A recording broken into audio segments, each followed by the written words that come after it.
ज्वालामुखी योग का अर्थ ही है जिस योग में सर्व शक्तियां समाई हुई हो, एक शक्ति नहीं। योग के आप लोगों को पता है या नहीं है, 4 स्टेजेस की लकीर बाबा ने योग के प्रति हमको लगा के दिए। जैसे सीता को लकीर लगा के दी ना, तो इसके बाहर नहीं जाना। 4 स्टेजेस वो योग की बाबा ने क्या सुनाई है।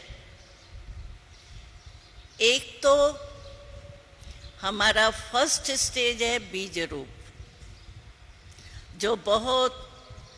जो इतना सारा दिन निरंतर योगी होगा वो ज्यादा टाइम बीज रूप की स्टेज में टिक सकेगा, नहीं तो थोड़ा टाइम टिकेगा। एक फर्स्ट स्टेज है बीज रूप, दूसरी स्टेज है फरिश्ता रूप। ब्रह्मा बाबा फरिश्ता रूप में है ना, सूक्ष्म वतन में है ना, तो फरिश्ता रूप। और तीसरी स्टेज जो है वो है मनन, ज्ञान का मनन।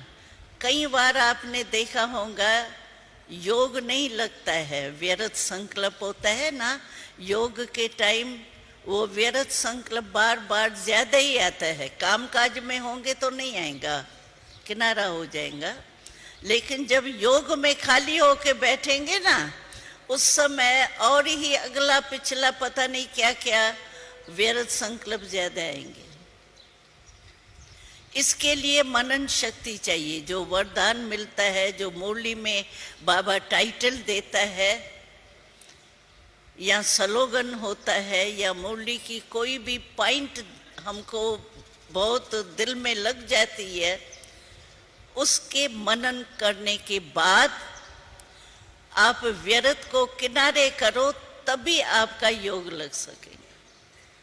आप समझो आपका व्यर्थ संकल्प का तूफान बहुत फास्ट चल रहा है, ये तो आपको अनुभव है। व्यर्थ का स्पीड बहुत फास्ट होती है, पता नहीं कहाँ, यहाँ से अमेरिका में सेकंड में पहुंच जाते।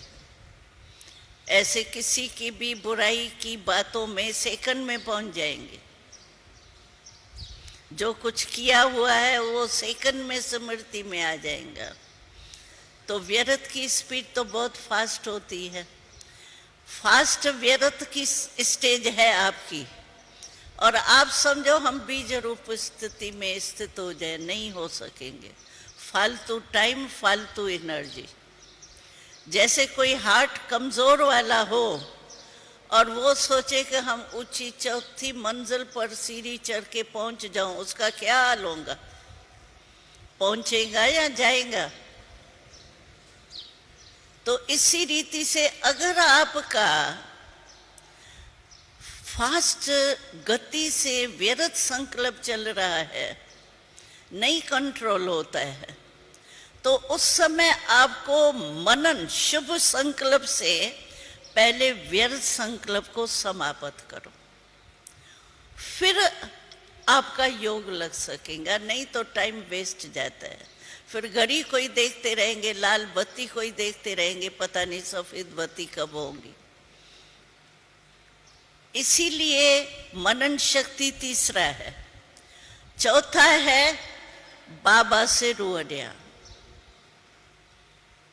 बाबा से रूह ध्यान मुरली में बाबा ने खुद अपनी रूह ध्यान कई बार सुनाई है। वो तो ध्यान में होगा, टाइम मैं उसमें नहीं देने चाहती।